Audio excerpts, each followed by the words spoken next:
अक्सर न्यूज़ में और ख़बरों में हम देखते हैं इतनी मिसाइलें गिरी, इतने सैनिक मारे गए, इतनी ज़िंदगियाँ तबाह हुई। लेकिन क्या उन आंकड़ों के पीछे छुपी दर्द भरी धड़कनों को आप कभी पहचानते हैं? चलिए हम सुनाते हैं आपको ऐसी कहानियाँ जो कभी फ़िल्मी नहीं है बल्कि हकीकतन पिछले दौर 2 हफ़्तों में गुज़री हुई बातें हैं। सबसे पहले चलते हैं ईरान की राजधानी तेहरान की गलियों में। वहाँ एक दुकानदार रहता था जिसका नाम रेज़ा था। वो एक बच्ची की पिता था, उसके परिवार में उसकी बच्ची ही उसका पूरा सहारा थी, उसकी पूरी दुनिया थी। रेज़ा दुकान बंद करके अपनी बच्ची के लिए उसकी पसंदीदा मिठाई लेकर घर लौट रहा होता है, तभी धमाकों के बीच लाल गुब्बारे उठते हैं, मिसाइलें ऊपर से आकर गिरती हैं, जिसमें उसका घर भी तबाह हो जाता है। सिर्फ दिखता है तो केवल आग से भरे लाल गुब्बारे। रेज़ा के हाथ में मिठाइयाँ तो थी, लेकिन जिसके लिए वो मिठाइयाँ लाया था, यानी कि उसकी 7 साल की बेटी मरियम, ना वो थी, ना उसके घरवाले, ना उसका कुछ संसार। सारा उजड़ चुका था। रेज़ा आज भी उस मलबे पर बैठकर रोता है और अपनी पुत्री मरियम को याद करता है। रेज़ा को ना तो सियासत समझ में आती है, ना तो राजनीति समझ में आती है, लेकिन राजनीति के नुमाइंदों ने उसकी दुनिया उजाड़ कर फेंक दी। अब जरा अपनी आंखें बंद करिए और चलिए यरूशलेम की एक छोटे से अपार्टमेंट में, जहां एक माँ रहती है जिसका नाम अदीना है। उसका बेटा योनाव, जो कि एक संगीतकार बनना चाहता था। युद्ध शुरू होने से 1-2 दिन पहले ही उसने अपनी माँ को एक नई धुन सुनाई थी, लेकिन जब सायरन बजा और रॉकेट गिरा तो योनाव का गिटार हमेशा के लिए खामोश हो गया। अदीना के पास जो उसका एक बेटा था जो संगीतकार बनना चाहता था, उसकी संगीत की आवाज़ हमेशा के लिए ख़त्म हो गई।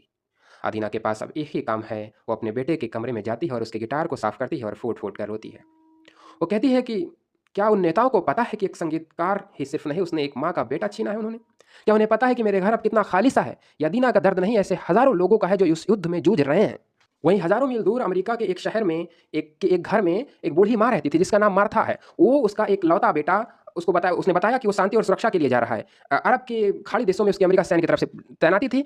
वो माँ उसका रोज़ इंतज़ार दरवाज़े की तरफ देख कर करती थी कि वो बेटा उसका आएगा। लेकिन एक रोज़ एक मेल आता है, उस मेल में वीरता और बलिदान जैसे बड़े-बड़े शब्द तो लिखे होते हैं, लेकिन मार्था के लिए वो मेल एक टुकड़ा था, सिर्फ़ एक चोट थी। उसने अपने बेटा खो दिया। वो पूछती है, किसकी शांति, कैसी सुरक्षा? अगर मेरा बेटा ही नहीं रहा, मेरे लिए ये दुनिया सुरक्षित कैसे हुई? वो पूछती है हुक्मरानों से, ये कैसी शांति और सुरक्षा के लिए मेरे बेटे को भेजा गया था, जहाँ मेरा बेटा कफ़न में लपट-लिपट कर वापस आ रहा है। रेज़ा, अदीना और मार्था, ये तीनों एक दूसरे को नहीं जानते। ये तीनों एक अलग-अलग धर्म को मानते हैं, अलग-अलग भाषाएँ बोलते हैं, अलग-अलग भगवान को मानते हैं। लेकिन इनका दर्द, यानी कि अगर इनके आँसुओं को इस वक़्त एक प्याले में रख दें तो आप पहचान नहीं पाएँगे कि ये किसके आँसू हैं।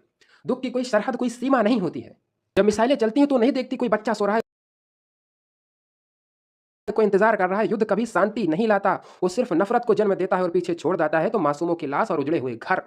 आज जब आप ये सुन रहे हैं, सोचिए, क्या हम इंसान ने तरक्की इसलिए की थी कि ताकि एक दूसरे को बेहतर तरीके से मार सकें, या इसलिए कि हम एक दूसरे के घावों को भर सकें?